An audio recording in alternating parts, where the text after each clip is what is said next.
Khariji, Wahhabi, imbecile with no brain. And in debates they can only shout and use personal abuse against me like Abdul Rahman Hassan. That's all they can do. But in actual discourse, your ideology would be dismantled. And the Ashari falcons will come and destroy their arguments. Likewise, al-mutakallim, kalamullah, the divine speech of Allah subhanahu wa ta'ala is a divine attribute. Now this, here in this point, some of the pseudo-Salafi movement in the modern era, what they do is they say the Asharis, meaning the Ahl Sunnah wal Jama'ah, say that the Quran is created. This is incorrect. The Quran is the divine speech of Allah subhanahu wa ta'ala. Kalamullah is a divine attribute of Allah subhanahu wa ta'ala. So what did the Ash'ari school say? What was the correct position? What they said was that when we recite Quran, the pages of the Quran are created. The ink of the Quran is created. The actions of the Qari are created. Makhluq. The sound waves are created, but the madlul, what this signifies, is not created. What this signifies is not created. It's the speech of Allah. How? If someone says the name Allah, or they write down the name Allah, the ink by which they write down Allah is created. The paper is created. The person pronouncing the name Allah is created, his action is created, but what the name signifies is not created, meaning Allah subhanahu wa ta'ala. So the Quran is not created. You cannot say the Quran is created. While Al-Imam Ahmad bin Hanbal rahimallahu ta'ala took a stricter position. His stricter position, which is a valid Sunni position because it's from a great Imam of Ahl Sunnah wal Jama'ah, is that a person should not say the paper is created, the ink is created, the recitation is created. They should avoid these statements. Why? Because it led to the bid'ah innovation of the Mu'tazila. What did the Mu'tazila say? They said the Quran is created, the speech of Allah is created. But the Ash'ari school did not say the Quran is created or the Kalam of Allah is created. In order to remove the doubts that the Mu'tazila had placed in the minds of people who had read philosophical works, the Ash'ari school went into detail regarding this, and they said yes, in order to respond to the doubts of the Mu'tazila. They said yes, the paper is created, the ink is created, but what the Quran signifies is not created, which is the divine attribute of Allah subhanahu wa ta'ala. This is something very important to understand, because there are people who misinform the public by saying the Ash'ari school, because we live in the age of spin. Every issue now has a spin. Someone will say one thing, a spin is given unto that thing. Likewise, a spin can be given to anything. So this is something that needs clarification.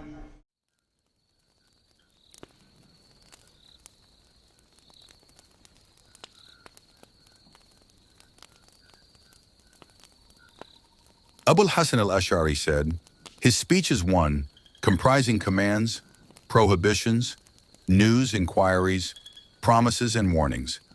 These aspects relate to expressions within his speech, not to a numerical count within the speech itself. The expressions and words revealed on the tongues of angels to the prophets, peace be upon them, are indications of eternal speech. The indication is created and originated, while what is indicated is eternal. Abu Bakr al-Baqlani said, that which is descended and that which is transmitted from region to region is in reality the statement of Jibril, and the evidence for this statement is the saying of Allah. Indeed, it is the statement of a noble messenger. And this is Allah informing us that the Arabic text we have, which is an expression of the speech of Allah, is in reality the statement of Jibril and not the statement of a poet or a sorcerer. Abu Ma'ali al-Juwayni said, know after it that our speech with the Mu'tazila and all the opposers in this issue is connected to negation and affirmation. For what they have affirmed and determined to be Kalam, then in and of itself it is established, affirmed. And then they're saying thereafter, it is the speech of Allah, the Most High. When it is subjected to a scientific study, the speech simply returns back to one of languages and appellations. For the meaning of their saying, these are the expressions of the speech of Allah, is that they are His creation, and we do not reject that they are the creation of Allah, but we prohibit from calling the creator of this speech as mutakalim on account of them. So we have come to an agreement with the Mu'tazila upon the meaning, but we have disputed after this agreement about its appellation. Abu Hamid al-Ghazali said, "The cover has been lifted, revealing the existence of a meaning that is implied by the word, in addition to other meanings. We call this speech, which is a kind contrary to sciences, intentions, and beliefs.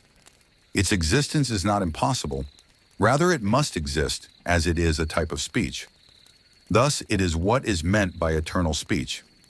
As for the letters, they are created and are indications of speech, and the indicator is different to the indicated.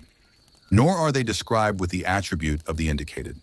Even if their indication is self-referential, like knowledge, they are still created and indicate an eternal creator. So how could it be far-fetched for created letters to indicate an eternal attribute?" Asharis said, "So Al-Ashari innovated a third saying and judged with the creation of the letters, and this is the destruction of the consensus, and he judged that what we read is Allah's speech only metaphorically, not in reality, and this is pure innovation." Fakhruddin Razi said, "We dispute the application of the terms the Quran and the speech of Allah to these letters and sounds. What they, the Mu'tazila, have mentioned as evidence only implies the Quran's createdness with this interpretation, which is unanimously agreed upon. However, thereafter, we claim a quality inherent to the essence of Allah and assert its primordial nature. We have explained that this attribute cannot be described as Arabic, non-Arabic, clear, or ambiguous because all of these are attributes of speech, which consists of letters and sounds. Consequently, as for the speech they attempted to prove is created, we do not dispute it's created.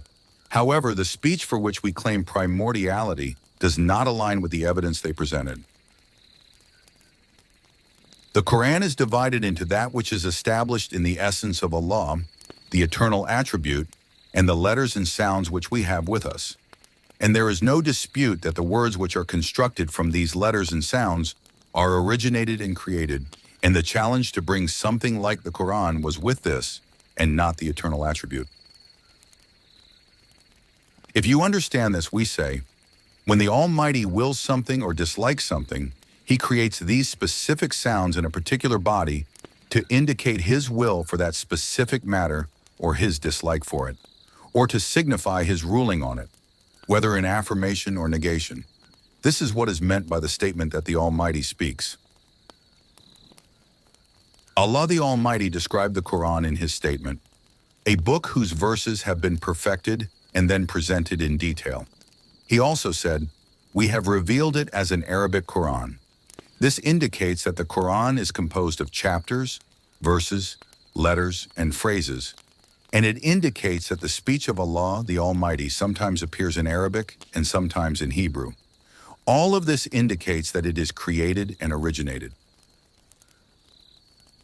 Abul Hasan al-Amidi said, "We unanimously agree that the true Quran is not a miracle of the Prophet. Rather, the disagreement lies in the matter behind it. What is this true Quran? We say it is the meaning established with the self of Allah, without any dispute that what the Prophet brought of organized letters and articulated sounds is a miracle for him, and it is called Quran in speech. However, it is not eternal. The dispute is solely about what is indicated by these expressions, whether it refers to an eternal, timeless attribute or not." Abul Fadl al-Iji said, "And this which the Mu'tazila have said, we do not reject it. Rather, we speak by it, and we call it express speech, and we acknowledge it is created, and that it is not established with His essence. However, we affirm an additional matter beyond that which is the meaning established with the self, which is expressed through pronunciation. Know that what the Mu'tazila say regarding the speech of Allah, the Exalted, which is the creation of voices and letters which indicate the desired meanings, and that they are created, not established with His, the Exalted's essence, then we speak with this saying, there is no dispute between us and between them regarding that, as has just preceded. Ibrahim al-Bajuri said, and the madhab of Ahl Sunnah is that the Quran, with the meaning of the Kalam al-Nafsi, is not created. And as for the Quran with the meaning of the lafz that we recite, then it is created. However, it is prohibited that it be said, the Quran is created, intending by that the wording which we recite, except in the context of teaching, because it may give the presumption that the Quran, with the meaning of His, the Most High's Kalam, is created. And for this reason, the scholars withheld from speaking with the Quran being created. And the outcome of this discussion is that every apparent text from the book and the Sunnah that indicates its creation, then it is to be carried to be in reference to the wording that is recited and not the Kalam al-Nafsi. Zahid al-Kawthari said, and the fact that the Quran in the tablet and in the tongue of Jibril and the tongue of the Prophet sallallahu alaihi wasallam and the tongues of all reciters, their hearts and boards, are all created and occurrent by necessity. And whoever denies that is being stubborn and is beneath speaking to. Muhammad Sa'id Ramadan al-Buti said, here, the Mu'tazila differed from the majority, as they did not attribute to Allah a timeless attribute known as speech or internal speech in this sense. They, the Mu'tazila, had said, indeed the sense, meaning of the expression to which you have applied the name of al-Kalam al-Nafsi, returns in reality to the attribute of knowledge, if this meaning is information, and returns to the attribute of wish, if it is a command or prohibition. As for the expressions themselves, then their words are recent, created from Allah, just as we have all agreed upon this. For they are not the attribute of Allah, the Most High, but they are a creation from amongst His creatures, and the word kalam is nothing but an explanation of this meaning.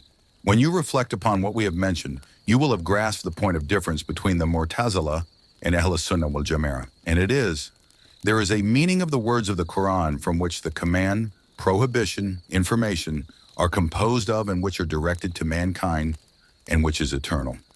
So what is the name of this meaning? The Mu'tazila say its name is knowledge if it is informing with news, and will if it is command or prohibition. The majority say its name is al-Kalam al-Nafsi, and it is an attribute in addition to both knowledge and will, which is established with the essence of Allah.